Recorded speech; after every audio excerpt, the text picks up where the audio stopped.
You missed your friend's birthday party, and now you want to explain why. But the words come out wrong. Hailey, I did this once. I said, I would call you, but I was busy, and my friend just looked confused. The timing felt off, but I didn't know why. That tiny mistake, using would instead of would have, happens to almost every English learner at this level. But today, we fix that forever. Welcome to Everyday English. I'm Ryan. And I'm Hailey. We're so happy you're here with us today. Right, so let's get right into it, because we have a lot to unpack today. If this podcast helps you, please like this episode and subscribe to Everyday English. It really helps us reach more learners just like you. Okay, Ryan. Would have and would have been. Two structures that sound small but carry so much feeling. Let's make them simple, clear, and natural. Now, I know exactly what some of you are thinking. Would have been? 3 words together? This sounds advanced and scary. Hailey, honestly, when I first saw I would have helped you written down, my brain just froze. I understood every single word alone, but together, it felt blurry. And that confusion is completely normal, Ryan. This structure isn't usually taught clearly at the beginning. It just suddenly appears everywhere once you reach this level. Let me slow down here for a second and say something honest. If this feels confusing to you right now, it doesn't mean you're behind. It means you're exactly where every learner stands before this clicks. Today, no grammar charts, no memorizing 10 random sentences, just feeling, just real situations, just us talking. Mistakes mean you're trying. Trying means you're already moving forward. Let's start with a story, Hailey. I love starting with stories, Ryan. Let's go. Close your eyes, Ryan. Picture this. Your friend is moving to a new apartment this weekend. Okay, I'm already there, Hailey. Boxes everywhere. You wanted to help carry boxes, but you woke up with a terrible fever. You couldn't go. A week later, you see your friend and you want to explain. I'd say, I would have helped you, but I was sick. Perfect, Ryan. Now notice, that sentence tells us 3 things at once. You wanted to help, you didn't help, and there was a reason. So would have isn't really about the past action itself. It's about a past possibility that never happened. Exactly. Think of would have like a door that almost opened, but stayed closed because something stopped it. Oh, I love that, Hailey. A door that almost opened. That's going to stay with me. And here's why this matters so much. If you say, I helped you, that's a real finished action. But I would have helped you lives in an imaginary past, a past that exists only in your mind. So the meaning completely changes depending on which one you use. Completely. Let's try another one. Imagine you took an exam, but you got sick the night before. You say, I would have passed the exam, but I got sick. Meaning you had the ability, but the situation stopped you. Exactly, Ryan. Would have often shows ability plus a blocking condition. If the condition had been different, the result would have been different too. Listeners, let's practice this together. Think about something you wanted to do recently, but couldn't. Try saying, I would have blank, but blank. Say it out loud right now. Even if you're not sure of every word, just try. That's all we ever ask, listeners. And here's the simple structure, Hailey, so nobody panics. Would plus have plus the past participle. Would have gone, would have called, would have helped. That's it. No complicated formula. Just would have, then the same past participle you already use with have, like have eaten, have finished, have called. Would have is your tool for talking about chances that almost happened, doors that almost opened. Now, let's open a different door, Ryan. Would have been is waiting for us, Hailey. And I remember this one confusing me even more. New picture, Ryan. Imagine your friend asks you, "How was the party last night?" But you arrived very late and missed most of it. I'd say it would have been fun, but I arrived too late. Beautiful, Ryan. And notice the feeling there. The fun part was already over by the time you got there. So, would have been is talking about a feeling or experience that almost existed, but didn't because of timing or circumstance. Exactly. Think of would have been like a photograph that was never taken. The moment existed, but it slipped away before you could capture it. That's such a vivid image, Hailey. A photograph that was never taken. And here's something beautiful about this structure. English speakers use it constantly to sound soft, kind, and thoughtful instead of harsh or blaming. Can you give an example of that, Hailey? Of course. Imagine your colleague missed an important meeting. Instead of saying, "You should have come," you could say, "It would have been helpful if you joined, but I understand you were busy." Oh, that's so much softer.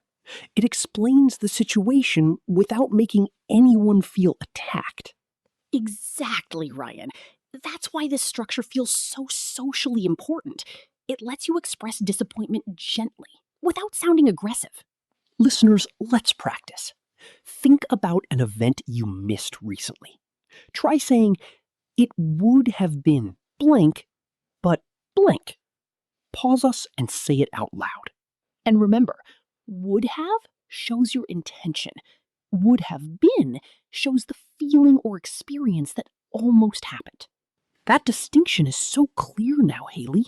Would have is about action. Would have been is about feeling. Beautifully said, Ryan. Write in the comments one sentence using "it would have been blank."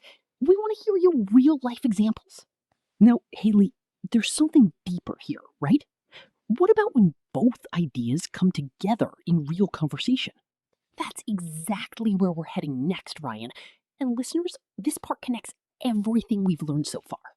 Okay, Ryan, let's look at where learners often slip, confusing would have with simple would. Hailey, I have to admit something honest. Even now, sometimes I catch myself almost saying I would go to the gym, but I was tired, when I actually mean would have gone. And that's such a common mix-up, Ryan. I would go sounds like a general habit or a future wish. But if you're talking about a specific past moment you missed, you need I would have gone. So the rule is, if it's about a real moment in the past that didn't happen, always add have. Always. Let's look at conditional sentences too, because these often appear together. If I had known about the sale, I would have bought more clothes. Ah, the classic if plus past perfect, then would have plus past participle. Exactly. And we can do the same with would have been. If I had joined the meeting earlier, it would have been easier to understand the project. Both sentences reflect a past situation that could have gone differently, but didn't. Listener, can we talk to you directly for a second? Think about a moment in your own life, a missed chance, a regret, even a small one. You don't need perfect grammar to feel this. The feeling itself is universal. That's so true, Hailey. Every human being has a would have moment somewhere in their story. And here's something important. Don't overuse would have for every single past sentence. Use it only when there's a real condition or reflection behind it. Otherwise, it can sound forced. Good point. It's not a replacement for simple past. It's a special tool for unreal past possibilities. Let's practice one more real scenario together. Imagine you forgot to call your mom yesterday. What would you say to her? I'd say, "I would have called you earlier, but I got caught up in a meeting." And she might gently reply, It would have been nice to hear from you, but I understand. See how naturally that flows, Hailey? Real emotion, real situation, completely natural English. Say it with us right now, listeners. Pause us and try your own version of that small family conversation. Let's bring it all together now, Hailey. Would have for actions that almost happened. Would have been for feelings or experiences that almost happened. Both used with a reason or condition behind them. Okay, Ryan. Error lab time. And just like always, I have made every single one of these mistakes myself. Mistake number 1. Wrong. I would go to the gym, but I was tired. Ryan, what feels off there? That's a good question. It definitely doesn't sound right to me. What do you think, Ryan? The timing, Hailey. If we're talking about a missed moment in the past, would go doesn't carry that past unreal feeling. The correct version is, I would have gone to the gym, but I was tired. Exactly. The rule, if it's a specific past moment that didn't happen, always use would have plus the past participle. Mistake me number 2. Wrong. I would have eaten breakfast. Said with the wrong verb form, like I would have ate breakfast. Hailey? After have, we always need the past participle, not the simple past, Ryan. So it's I would have eaten breakfast, not would have ate. The rule. Would have is always followed by the past participle form. Eaten, gone, seen, done. Never the simple past verb. Mistake number 3. Wrong. It would be fun, but I arrived late. Ryan, what's the issue? This mixes time, Hailey. Would be sounds present or future, but the situation already happened and is finished. The correct sentence is, it would have been fun, but I arrived late. The rule, when reflecting on a missed past experience, always use would have been, not would be.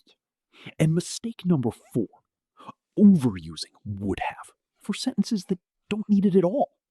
Like saying, I would have walked to school yesterday with no condition behind it. Exactly, Ryan. If there's no missed chance or condition, simple past is enough. I walked to school yesterday. Would have needs a real reason behind it. 4 mistakes, all fixed, all clear. And listeners, every English learner reaches for the wrong form sometimes. Even native speakers slow down with this structure occasionally. Mistakes mean you're trying, and trying means you're already winning. The error lab is closed. You survived, you grew. Okay, listeners, game time. And Ryan, remember, this is not a test. This is a celebration of everything you just learned, Hailey. Let's go. Situation 1. You missed your friend's wedding because of work. Which is correct? Option A, I would attend, but I had work. Option B, I would have attended, but I had work. Pause us. Say it out loud. Ready? The answer is B. I would have attended, but I had work. A missed past event always needs would have. Situation 2. You're imagining how a trip might have felt if you had joined. Option A, the trip would have been amazing. Option B, the trip would be amazing. Pause and say it. The answer is A. The trip would have been amazing.